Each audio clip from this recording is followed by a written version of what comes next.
성도 여러분 안녕하십니까? 5월 2일 가정예배 함께 하도록 하겠습니다. 오늘 함께 하실 찬송은 287장입니다.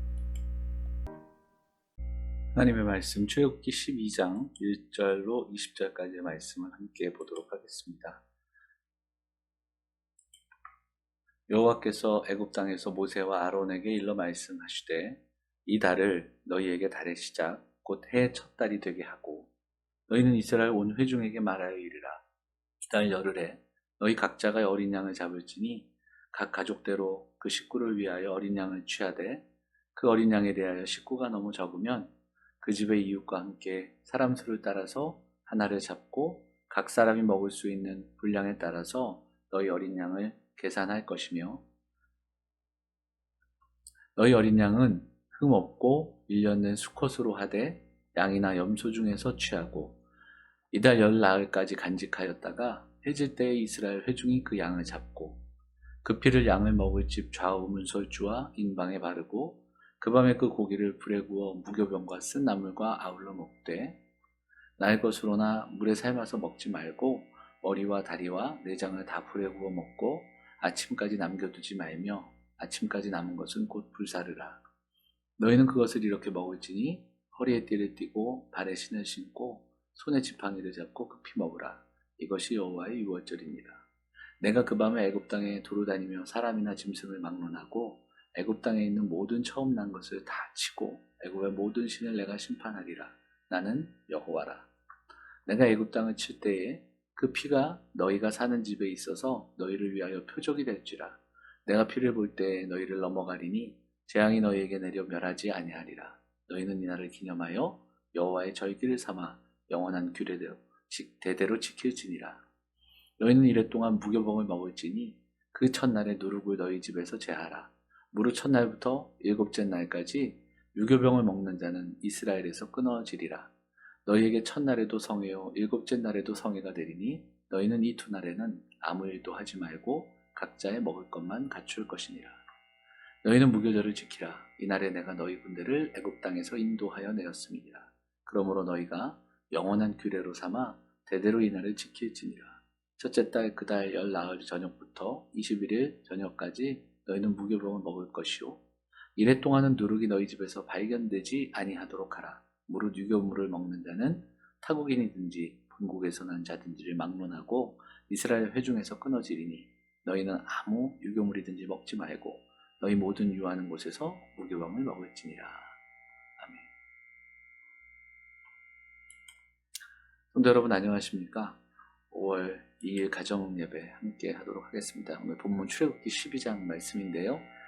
애굽을 향한 10가지의 재앙이 있었습니다. 출애굽의 10가지 재앙은 피부터 시작이 되는, 그래서 나일강이 피로 물드는 그런 재앙부터 시작해서 피, 개구리, 이, 파리, 악질, 독종, 우박, 메뚜기, 그리고 나서 이제 어둠과 장자의 죽음으로 이어지는 재앙이었습니다. 지난 시간에 이 10가지 재앙은 애굽이 섬겼던 신, 우상들과 관계가 있다고 말씀을 드렸습니다. 그리고 이제 마지막 어둠과 장자의 죽음인데요. 이 어둠은 어제 새벽에 나눈 것처럼 새벽 기도회 통해서 나눈 것처럼 애굽의 가장 큰 신, 태양신의 죽음을 선언하는 그런 재앙입니다. 그리고 바로는 바로 그 태양신의 아들이었습니다. 그리고 바로 장자의 죽음으로 이어지게 되는 겁니다. 자, 출애굽기 8장을 보면 모세를 통해서 하나님께서 내 백성을 보내라 말씀하십니다. 그런데 이때 모세가 내 백성을 보내야 하는, 그러니까 이스라엘 백성들이 광야로 나가야 하는 이유가 있던데 그 대표적인 이유를 절기와 제사로 이야기합니다. 왜 절기와 제사를 가지고 광야에서 여호와를 섬기리라 이야기를 했을까요? 그리고 이 절기와 제사를 드린다는 것이 왜 중요할까? 그것은 당시 그 종교가 권력의 축이었습니다. 그러니까 애굽이라는 사회 구조는 피라미드식의 사회 구조였습니다. 아주 소수가 대다수의 사람들을 지배하는 그런 형식. 그리고 그 소수가 다수의 백성을 지배할 때 정치, 힘, 그러니까 힘과 권력과 그리고 또 종교, 신을 앞세워서 태양신의 아들 파라오가 백성들을 지배하도록 하는 구조였습니다. 그런데 모세가 히브리인들의 절기와 제사를 광야에 나가서 여호와께 드리겠다는 것은 그 단순한 종교적인 의식이 아니라 다른 방식의 어떤 삶, 신앙을 살아가고자 하는 그런 선언입니다. 그래서 이제 이때 바로가 몇 가지 제안을 합니다. 그래? 너희가 절기와 제사를 드리겠다고? 그러면 내가 몇 가지 제안을 하지 하면서 이제 출애굽기 8장에 보면 8장에서부터 계속 몇 가지 제안이 나오는데 요약해 보자면 이런 겁니다. 이 땅에서 제사 드려라. 광야로까지 나갈 필요 있겠느냐? 출애굽기 8장 28절에 보면 너무 멀리 가지 말라. 10장에 보면 자녀들은 데리고 가지 말라. 10장 24절에 보면 양과 소는 두고 가라. 계속해서 뭔가를 타협점을 제시합니다. 무슨 말일까요? 요약을 하자면 적당히 믿으라는 겁니다. 타협하자는 겁니다. 멀리 가지 말고 자녀들 놔두고 재물도 드리지 말고 선택적으로 순종하게끔 하는 타협입니다. 유혹입니다. 적당히 믿게 해야 되는 상황에 따른 타협. 이것은 오늘을 살아가는 우리에게도 주어지는 타협과도 같습니다. 적당히 믿어라. 애굽을 향한 10가지 재앙이 우상과의 싸움이었고 바로의 이 유혹 가운데 타협과의 싸움이었다는 것을 우리가 주목해서 봐야 합니다. 자, 이제 이어지는 오늘 본문은 유월절과 무교절에 대한 이야기죠. 이 내용들이 뒤에도 굉장히 많이 나오는데 먼저 유월절은 패스오버, 넘어가다. 그래서 문설주에 어린 양의 피를 바르면 그것이 넘어가는 그런, 그래서 죽음을 경험하지 않는 그런 이야기들이 여기에 담겨 있지요. 기억하고 기념하라.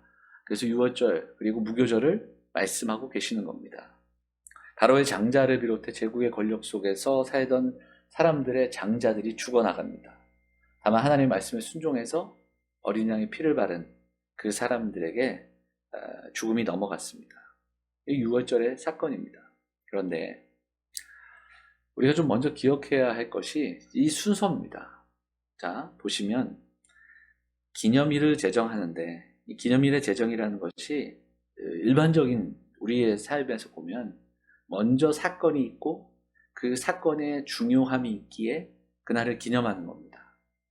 그런데 특별한 사건이 발생하고 그것으로 인해 기념해야 되는데 유월절과 무교절은 다릅니다. 사건이 먼저가 아니라 기념일을 먼저 선언하고 계시는 거예요. 자, 보시면 일반적으로 사건이 먼저, 예를 들자면 3.1절, 3.1절 운동이 먼저 사건이 있었고 그것을 기억해야 하기에 기념일로 정한 겁니다. 광복절, 우리가 일제 치하에서 해방된 날을 기념하는 겁니다. 그래서 그날을 기념하고 기억하는 거죠. 순서는 일반적인 순서가 이렇습니다. 그런데 유월절과 무교절은 먼저 절기가 제정되고 그리고 나서 유월절 사건이 일어납니다. 이게 어떤 의미인가? 이것은 하나님의 약속과 계획 속에서 이루어진 일이다. 그러니까 하나님은 큰 구원의 역사를 갖고 계셨고 그 하나님의 계획 속에 이 사건들이 일어나는 겁니다. 하나님의 구원 역사가 그저 시간 속에서 우발적으로 진행되는 것이 아니라는 거예요. 하나님 먼저 유월절을 계획하셨습니다. 그리고 그날 이스라엘 백성들을 구원하신 겁니다.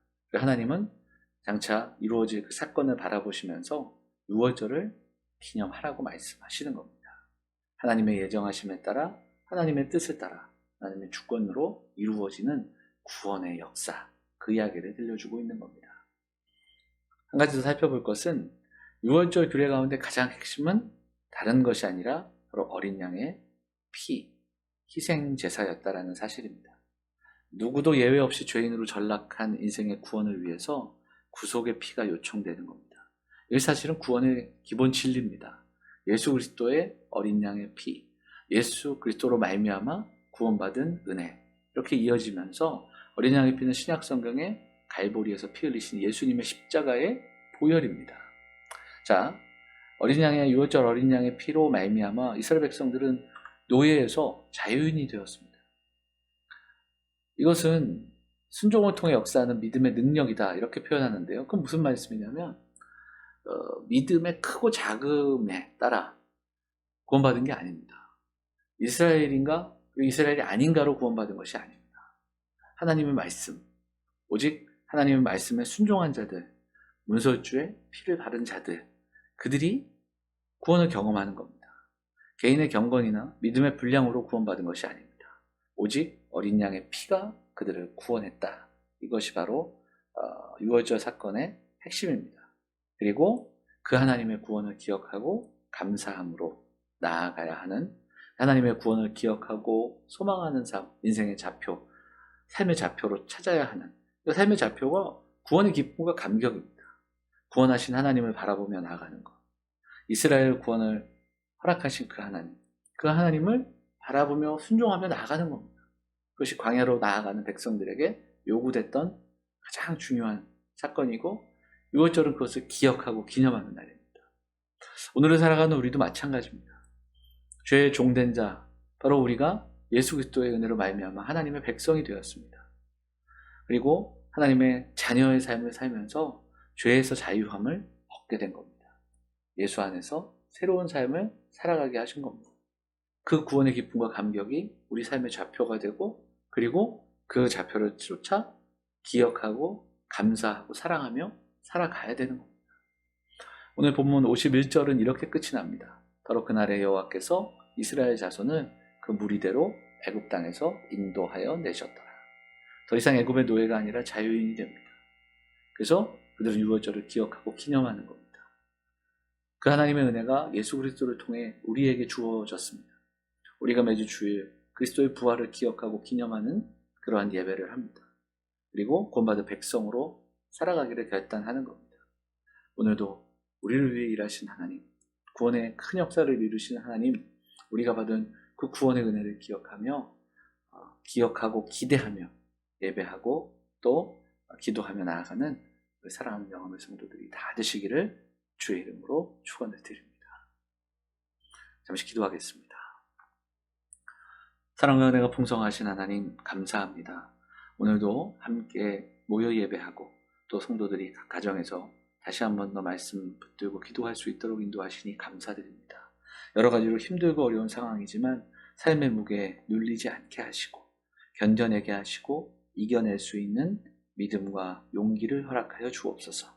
육신의 아픔이 있는 성도들에게 회복을 경험할 수 있도록 인도하여 주시고, 우리가 받은 구원의 기쁨과 구원의 감격과 감사가 날마다 힘겨운 삶을 살아가는 우리 삶의 가장 큰 동력이 될 수 있도록 하나님 인도하여 주옵소서.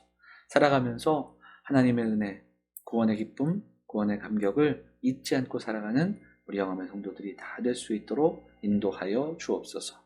이 한 주도 날마다 함께하여 주시고 또한 강건하게 하시고 은혜로 승리하는 믿음의 백성들이 다 될 수 있도록 인도하여 주옵소서. 이 모든 말씀 우리 권하신 예수 그리스도 이름으로 감사하며 기도하옵나이다. 아멘. 가정 예배를 마치도록 하겠습니다. 이 한 주도 주의 은혜가 승리하는 성도들이 되시기를 바랍니다. 벌써 5월입니다. 가정의 날. 5월과 6월 그 큐티 교재가 본문이 잠언입니다. 그래서 오늘 또 예배 때 광고도 했지만 여러분들에게 좀 권면하고 싶은 것이, 큐티 교재를 우리가 좀 교우들이 구입하고 그래서 잠언을 1장부터 31장까지 5월 6월 동안 함께 잘 읽어나갈 수 있으면 좋겠습니다. 잠언 말씀을 통해 하나님의 지혜가 무엇인지를 깨닫고 또 자녀들에게도 좀 가르쳐주는 그런 시간들이 됐으면 좋겠는데요. 그 가정 예배 구역 공과도 잠언이 될 겁니다. 우리 성도들, 우리 교육자실로 말씀하시면 저희가 대신 구입해드립니다. 물론 책값은 4,000원을 내셔야 되는데, 우리 코로나로 인해 힘겹고 어려운 시절이지만 그렇게 하나님의 말씀을 조금씩 더 읽고 이번에 5월과 6월 달에 잠언을 함께 좀 잘 읽어나가는 시간들이 됐으면 좋겠습니다. 오늘도 함께 해주셔서 감사합니다. 한 주 동안 건강하시고